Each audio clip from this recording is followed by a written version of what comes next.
Assalamualaikum warahmatullahi wabarakatuh. Saya Cika Oktavindo Prasetyo, NPM 007. Kali ini saya akan menjelaskan cara menggunakan AI untuk proyek teknik elektro. Ya, pertama kita ambil aja Capstone Project ya, Capstone Project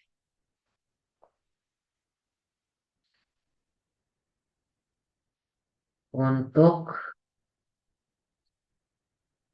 teknik elektro. Ya, di sini kita bisa mencari beberapa referensi, nah, seperti misal Smart Home Automation System. Nah, di sini juga sudah ada deskripsinya dan teknologinya. Nah, Capstone Project untuk teknik elektro. Nah, di sini juga ada beberapa judul pembahasan. Yang pertama ada Smart Home Automation System. Yang kedua pengembangan robot line follower berbasis IoT. Yang ketiga pengembangan pembangkit listrik tenaga surya pintar. Nah, yang keempat ada Smart Energy Meter berbasis IoT. Nah, dan masih banyak lagi kendaraan listrik mini dan lain-lain. Karena saya dari sistem tenaga listrik atau STL, jadi saya akan mengambil yang nomor tiga, pembangkit listrik tenaga surya pintar. Nah, di sini kita bisa mencari lebih detail lagi dari judul ini. Misal pembangkit listrik tenaga surya pintar. Nah, ini bahan-bahannya apa saja kita bisa searching. Misal kita mau buat ambil tema ini. Pembangkit listrik tenaga surya pintar. Bahan-bahannya adalah, nah, di sini ada bahan-bahan dan komponen yang diperlukan untuk membuat proyek pembangkit listrik tenaga surya pintar dengan fitur pemantauan real time dan manajemen daya. Yang pertama ada panel surya, yang kedua solar charge controller atau PWM atau MPPT. Nah, yang ketiga baterai, keempat inverter, kelima microcontroller. Nah, berupa Arduino ya. Nah, sensor-sensor. Nah, ini banyak. Nah, ada rangkaian keseluruhannya juga. Misal kita bingung bagaimana settingan dari yang Arduino-nya ini ya. Nah, kita bisa juga di sini mengetik program untuk setelan Arduino-nya. Dan Arduino model apa? Arduino model apa yang dibutuhkan?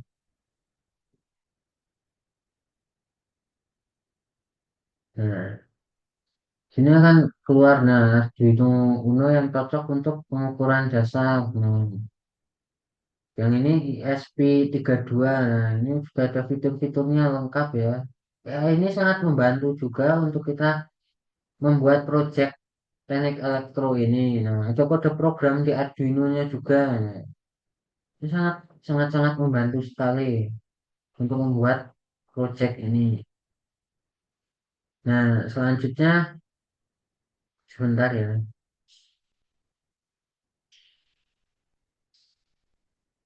Nah, ada penjelasan programnya juga sangat lengkap. Nah, modifikasinya untuk ESP32 yang Arduino-nya ini juga ada juga. Nah, komponen utama. Nah, misal kita bingung cara merangkainya gimana, tinggal kita ketik saja merangkai cara merangkai yang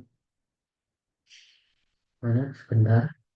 Cara merangkai pembangkit listrik tenaga surya pintar ini. Nah, cara merangkai pembangkit listrik tenaga surya. Nah, cara merangkainya juga langsung muncul ya. Dan sederhana praktis. Bentar, ini masih komponen utama. Kita buat diagram rangkaiannya sistem dulu. Nah, ini ada langkah merangkainya juga. Jadi kita tidak bingung untuk mengambil tema itu karena sangat lengkap di sini. Namun juga tidak menutup kemungkinan ada kesalahan-kesalahan. Jadi kita juga harus mencari referensi-referensi lain, misal dari Google Scholar atau ya dari artikel jurnal yang lain yang sudah pernah membuat ini. Pasti alat ini tuh sudah pernah dibuat, kita tinggal perlu pengembangannya saja dari sistem ini. Nah, sekian dari saya untuk membuat pembangkit listrik tenaga surya ini. Mudah-mudahan membantu untuk membuat proyek teknik elektro. Terima kasih. Selanjutnya, di sini saya akan melanjutkan topik project TE menggunakan AI. Sebelumnya perkenalkan nama saya Yuda Pradana, NPM 023. Nah, di sini saya menggunakan Gemini AI. Dan di mana di sini kita akan mencari capstone project untuk teknik elektro.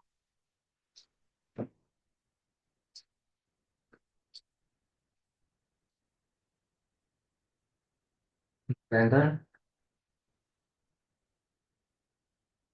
Nah, di sini kita langsung keluar. Yang pertama itu energi terbarukan, ada dengan menggunakan sistem pembangkit listrik tenaga surya hybrid, ada smart grid, sistem manajemen energi bangunan, ada IoT dan sistem cerdas, dan ada banyak lagi komunikasi jaringan juga ada, elektronika, elektromekanika dan kendali. Nah, di sini juga ada tips-tipsnya memilih project capstone dengan dukungan sumber daya. Nah, selanjutnya di sini kita pilih sebenarnya karena kita sistem tenaga listrik yang berarti tenaga apa, harus kuat. Ini kita pilih energi terbarukan. Kita pilih yang sistem pembangkit tenaga. Ini kita pilih sistem pembangkit listrik tenaga surya hybrid. Kita klik aja di sini.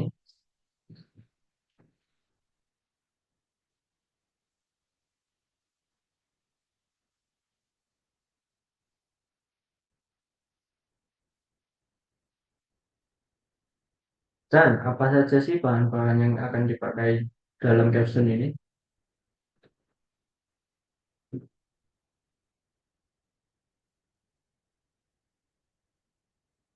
Dan kita enter.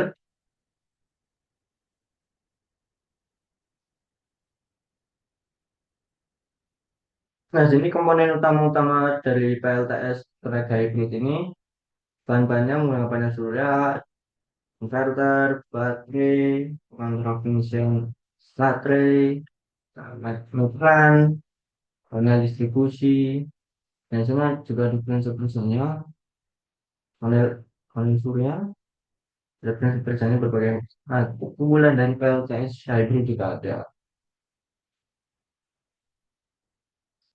Nah, di sini kita akan merancang dari PLTS hybrid ini, kita tinggal cari aja.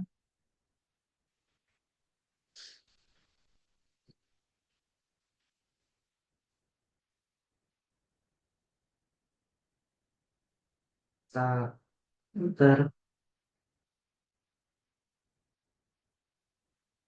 Nah, di sini langsung keluar. Yang pertama itu analisis kebutuhan, identifikasi beban, hitung total beban.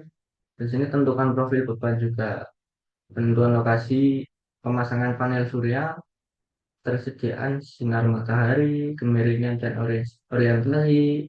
Ini perhitungan kapasitas panel surya, ada pemilihan inverter, perhitungan kapasitas baterai, kedalaman pengosongan,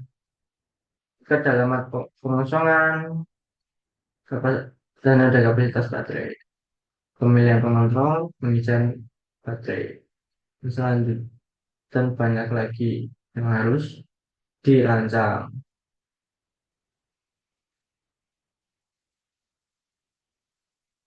Dan di sini juga ada software-softwarenya yang menggunakan PVS YT, Hummer, PFGIS. Nah, dari AI ini tersendiri itu kurang lebih kita, ya semisal kita buntu untuk merancang sesuatu custom project, kita bisa menggunakan AI ini untuk inspirasi apa untuk referensi kita. untuk apa sih yang kita pakai dari project caption kita. Nah, semisal ini membantu kita, kita bisa menggunakan ini, tapi ada satu minusnya dengan menggunakan AI itu kurang lengkap. Jadi kita bisa mencari referensi dari berbagai artikel, jurnal, semisal kita buntu di sini. Yang kurang lebih segitu sih dari saya. Selanjutnya akan dilanjutkan oleh teman saya. Baik, di sini saya akan melanjutkan untuk pembuatan capstone project menggunakan AI seperti yang sudah dijelaskan oleh teman-teman saya tadi. Sebelumnya, perkenalkan, nama saya Eko Wahyu Wibowo, NPM 022. Nah, kali ini saya menggunakan Flowpack CD.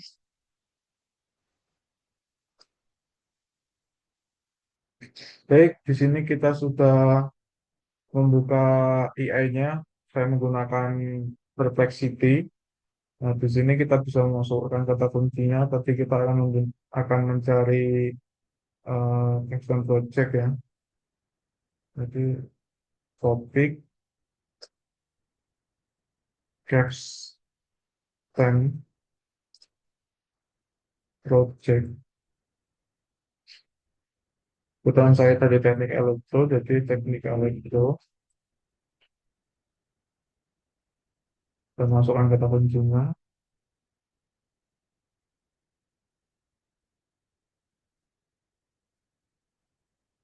Nah, di sini sudah mengeluarkan hasil ya dari pencarian kita. Di sini ada capstone project di teknik elektro.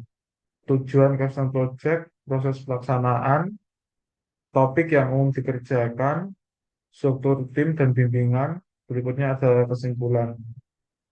Untuk topiknya sendiri di sini ada pembangkit listrik mikrohidro, robotika, instalasi teknik listrik, dan aplikasi mikrokontroller.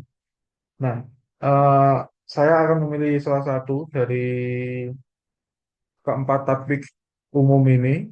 Mungkin saya akan pembangkitan listrik mikrohidro aja. Kita bisa salin untuk pembangkitnya. Di sini tinggal kita masukkan kata kuncinya, kita tandai bahan dan alat.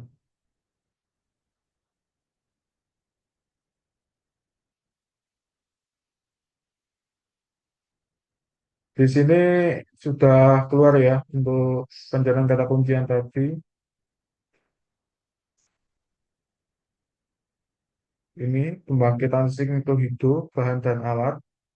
Untuk komponen utama PLTMH atau pembangkit listrik mikrohidro, yang pertama ada sumber air, bisa dari air sungai, irigasi atau air terjun, yang dia memiliki perbedaan ketinggian untuk debit air yang cukup untuk menggerakkan turbin. Nah, di sini ada turbin. Untuk tipe turbinnya ada turbin Pelton dan turbin cross flow. Yang ketiga ada generator. Yang keempat ada bendungan pengalih. Tek ini digunakan untuk mengalihkan aliran air ke sistem pembangkitnya. Yang kelima ada bak pengendap atau settling basin. Yang keenam ada saluran pembawa atau headrest. Yang ketujuh ada bak penenang atau forebay. Untuk bahan konstruksinya sendiri ada beton, ada batu belah dan batu bata, ada pipa. Pipa ini untuk mengeluarkan air dari saluran ke turbinnya. Untuk di sini juga ada peralatan tambahan, di antaranya ada alat ukur untuk mengukur debit airnya itu ketinggiannya berapa.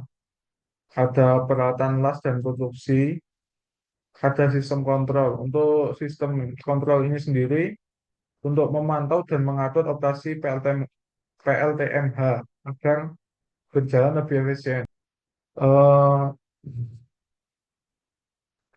Berikutnya kita akan mencari tentang sistem dari PLTMH-nya sendiri. Nah, kita bisa masukkan kata kuncinya. Di sini sudah keluar ya untuk prinsip kerja PLTMH. Untuk PLTMH sendiri itu beroperasi berdasarkan prinsip konversi energi dari bentuk energi potensial. Yang pertama ada aliran air, yang kedua ada penggerakan turbin, ketiga generator, dan keempat distribusi listrik. PLTMH sendiri juga memiliki kelebihan, di antaranya ramah lingkungan, biaya operasional rendah, peningkatan kemandirian energi, di mana memberikan akses listrik kepada daerah terpencil yang tidak terhubung dengan jaringan PLN. Mungkin cukup sekian dari saya untuk